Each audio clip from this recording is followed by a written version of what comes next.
Добрый вечер. А теперь о главном. Сегодня стало известно, что в Национальной гвардии 2 офицеров и 2 военнослужащих контрактной службы избили 7 солдат.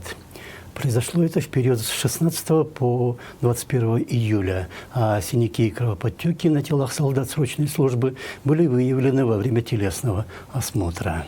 Военное руководство страны постоянно обещает искоренить дедовщину в армии, но что-то не очень получается. Тем не менее, отрадно то, что факт неуставных взаимоотношений выявило само командование части, которое зарегистрировало его в едином реестре по статье «Превышение власти» Уголовного кодекса и передало материалы в военную прокуратуру, а пока причастные наказаны в дисциплинарном порядке. Офицеров, участвовавших в дедовщине, можно было бы судить и судом чести, но вряд ли таковое есть в кыргызской армии. Как правило, наоборот, армейское начальство укрывает нарушителей, а военная бюрократия бывает почище гражданской. Например, когда 2 года назад солдат пограничной службы Куланчбек Молдалиев ослеп на 1 глаз из-за регулярных ударов ему по голове прикладом автомата и проводилось расследование, военные прокуроры оттягивали дело, ссылаясь на то, что не было еще установлено, чьим автоматом били солдата.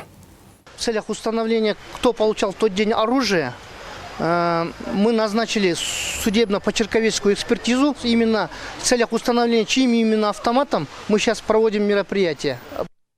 Конечно, это важно, установить принадлежность автомата, но еще важнее все-таки, наверное, здоровье человека. К тому же прокурор упоминает лишь 1 случай насилия. Молдалиев же говорит о многократных избиениях. Младшего сержанта, который неоднократно бил солдата прикладом по голове, недавно, в июне, все же осудили на 3 года, но условно. Остается также нерешенным вопрос о материальной компенсации пострадавшему. Судебное разбирательство проходило в Таласском городском суде, так как погранчасть, где произошел инцидент, дислоцировалась в Таласской области.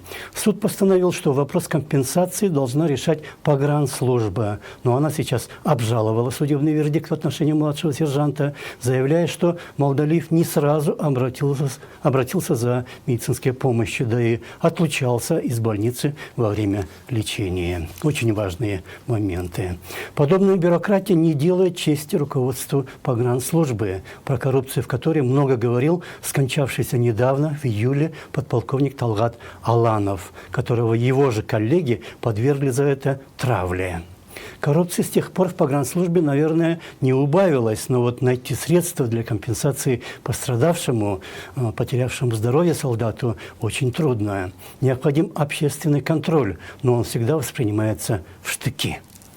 Необходимость усиления контроля, вот, гражданского контроля, как со стороны родителей, так и независимых гражданских активистов. И плюс необходимо усилить работу омбудсмана, необходимо, чтобы Национальный центр по предупреждению пыток почаще ходил. Сейчас юристы Калымшамы пытаются выхлопотать для Молдалиева выплату единовременной страховки, а также добиваются проведения медико-социальной экспертизы, чтобы признать его инвалидом и чтобы он мог получать какое-то пособие. Продолжаются также судебные процедуры для выплаты компенсации в 1 000 000 сомов как с осужденного младшего сержанта, так и от самой пограничной службы. Но печально то, что силовые структуры, в том числе и армия и погранслужба, остаются на протяжении многих лет нереформированными. Их реальная работа не соответствует тем блестящим и иногда вычурным знакам отличия или наградам, которые они любят носить по праздникам, или их высоченным фуражкам. О чем говорить, если в дедовщине участвуют даже офицеры, которые тем самым сами растаптывают свою офицерскую честь. Это была программа «О главном». Ее вел я, Нарын Аиб. Всего вам хорошего и до свидания.